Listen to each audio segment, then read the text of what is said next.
Okay, these are the reasons why I'm not a feminist. I'm not a feminist because most feminists are hostile towards males. It's understandable and even healthy on some level. Females are an oppressed, abused class, currently and historically, and males are largely the perpetrators. A lot of the hostility is just venting, and venting is healthy. I'm not sure it's productive anymore, but the hostility is happening.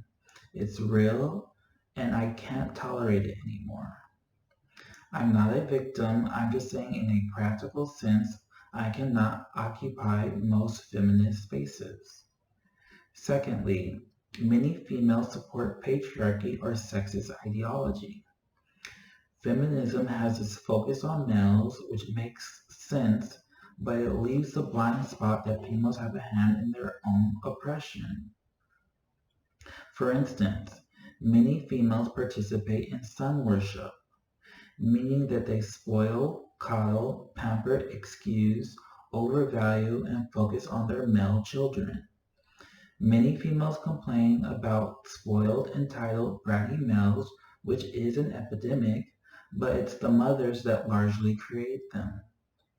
Another thing, if a person is female and also a Christian, or a Muslim, or a Catholic, or a Jew, or a member of any of these patriarchal religions, they are supporting patriarchy and sexism.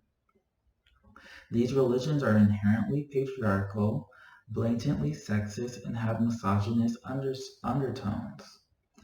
Historically, they are one primary source or blueprint for sex-based oppression, ideology, and culture. These people are not questioning why so many, if not all, prophets are male, or why there are still restrictions on females in leadership and priesthood roles.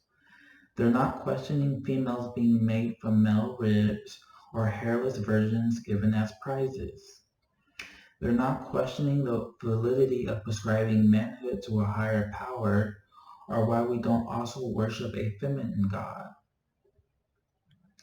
These followers are willing to vote for a sexist and misogynist if they protect and promote their particular patriarchal religion, even if that very religion oppresses them. Another issue is that many females are choosing to partake in a porn star or hyper-feminine aesthetic. Females are emulating porn stars.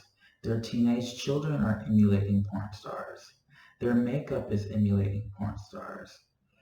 They're still supporting models and pageants and media that push a skinny, frail body and small, refined features as a standard.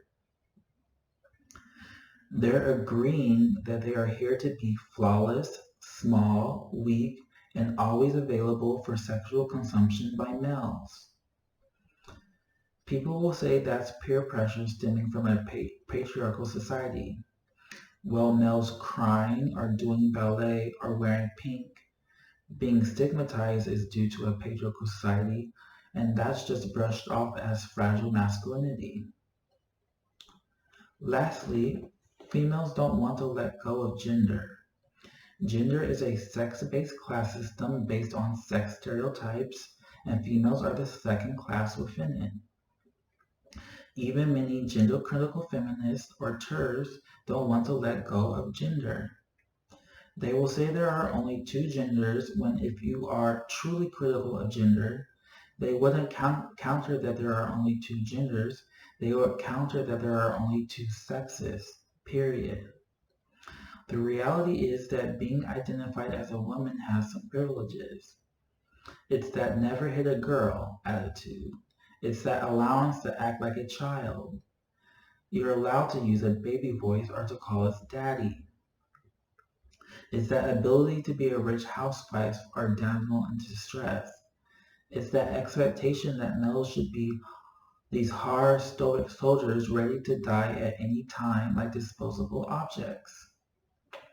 In a sense, women identified people are the demographic that have the highest victimhood entitlement, which seems to make sense because they are the most oppressed and abused demographic, but is that entitlement valid when they have such a big part in maintaining and perpetuating their own oppression? Females are not victims, they're survivors.